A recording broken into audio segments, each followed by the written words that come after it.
How you doing, Liza? I'm lovely. How are you? Good. You have a nice smile. I get why you're such a YouTube sensation. You're like a dynamic character. When you first meet you, you exude this kind of like joyful nature. Oh my goodness, thank you. Because I feel miserable 90% of the time. Oh no! Joking. I love life. Oh no. I do love life. Do you love life? Yeah. I was just thinking, like, when you hit, like, my friend's turning 40, and he says you can go one of two ways. Either you're bitter and grumpy, or you sort of adapt and love life. And I think the people who just sort of grab life by the balls end up riding the wave to the grave. I will say that your friend is must be a listener of the program. No, I'm joking.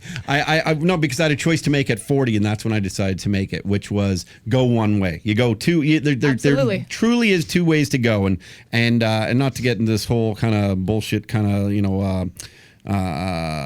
like Buddha kind of stuff, but I really get pretty serious when it comes to this. Is that we don't have a lot of time left at that point, so why not enjoy the most of it? And it's we all want the material things, and hopefully you have some material things, but you don't need them for true happiness. And I concur. You need positivity. You need good people around you, and you got to at least still get boners and cash. And cash. No. It really is the people, though. It's the people. At the end of the day, if you just wake up every day grateful to be, here another day, and you have some solid people in your life that like to do fun stuff, then life is pretty rad if you just sort of relax. Now, tell us a little bit about your career and how all of a sudden you are just taking off on this YouTube network where we're creating these big YouTube stars where you're making us dinosaurs in radio and TV basically non-existent.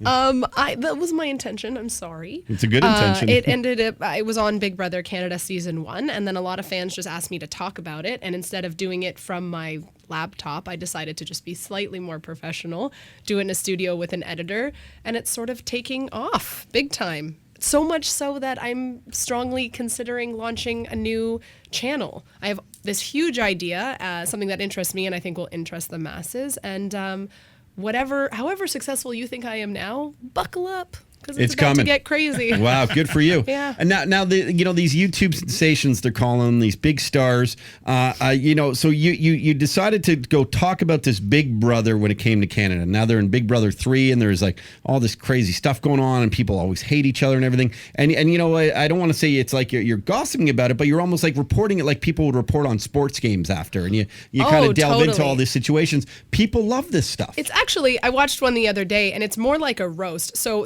all the season 3 just finished, and we just had the big rap weekend. And I spent the entire weekend pre-apologizing to them. I was like, hey, Zach, I ripped you, buddy. Cindy, I was really crappy to you in the beginning, but I came around. Willow, you were terrible. I'm sorry. But like pre-apologizing so that they don't think I actually hate them. And they all just texted me saying, oh my goodness, we watched the first one. You're so funny. This is great. I'm like, okay. So we all get that it's really just a roast is how I explained it. I mean, it's my job to sort of be boisterous and gregarious and entertain the masses. And if you do something stupid on TV, I'm going to rip you for it. You'll hold them accountable. What's an example of something you would say about one of these, these reality TV stars?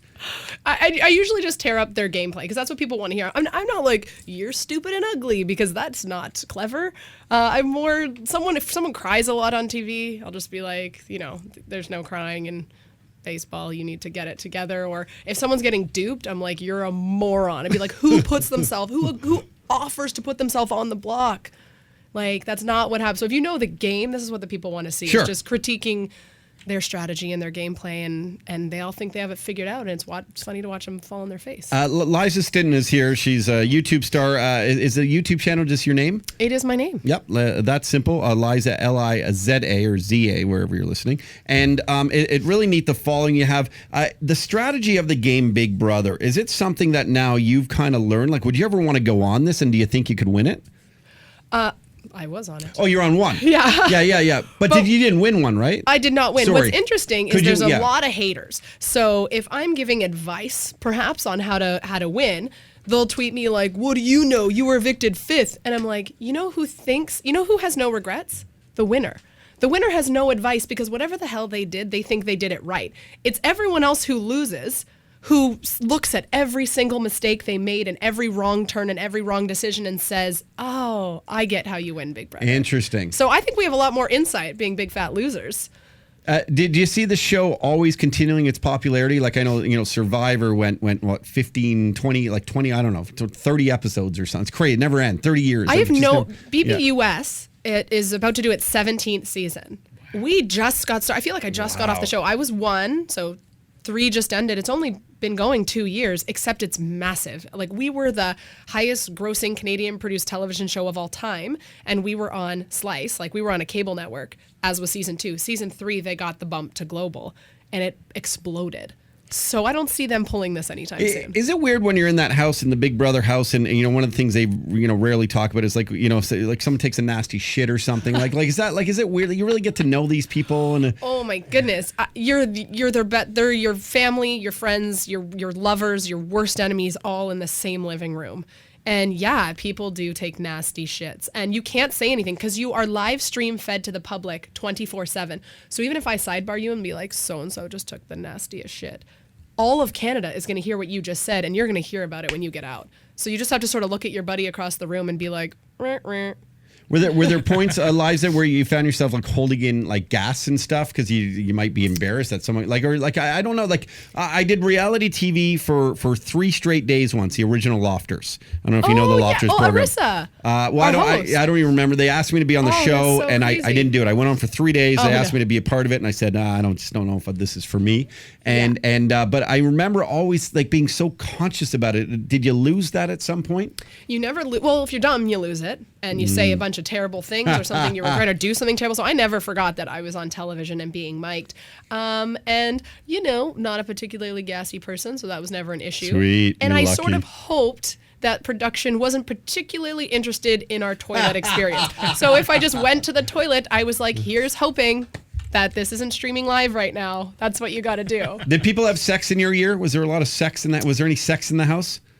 Yeah, there was. I'm sure everyone knows this by now. I don't know. I was in 2 love triangles in 29 days. With guys or girls? Guys. Okay, but you like women. 29 more days. Yeah. That would have gone anyway. It could. Wow. Yeah. So you had sex with 2 guys in the house? No, I had sex with just the one because it's national television and that would be not good for your reputation. But yeah, I was in a love triangle with 2 guys, and then I was never really into this guy. I don't know how that became a thing. He was just into me, and I was between like the jock and the nerd, and they were all crazy in love with me, and I had real feelings for one of them too.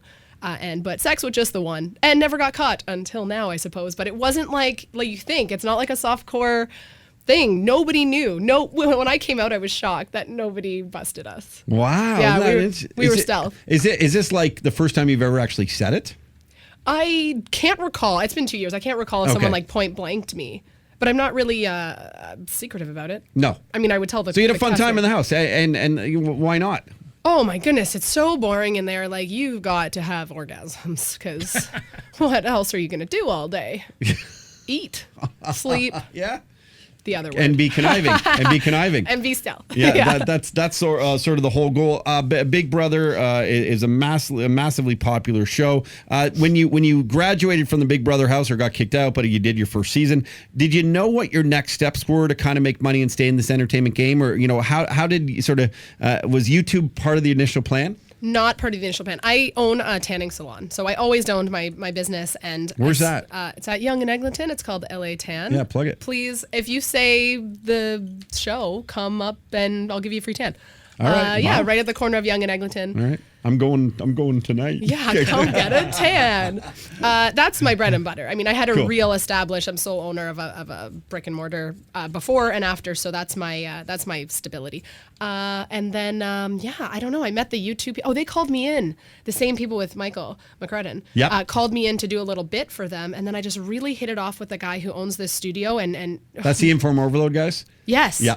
Oh my goodness, they're just such incredible people and so young and so smart and so successful. And then we started to work together and I was like, I could really do something with this, especially with them in my corner. So I fell into it. Cool. And now you're getting an audience, you're garnering an audience, and especially that you're an expert on something, you'll always have those viewers. And I can't wait to find out what the new big thing is. Can you do us a favor when you eventually get all the paperwork and the I's, T's and things like that signed and everything? Can you come back on the show and share it with us? Of course. Yeah. You're a cool guest. You're a lot of fun. You're a ball of energy. Oh, hey, what's up? Just got people texting me. I'm Roddy. Be sure to subscribe to our YouTube channel. It's awesome. Leave a comment and we'll read the best ones on the air.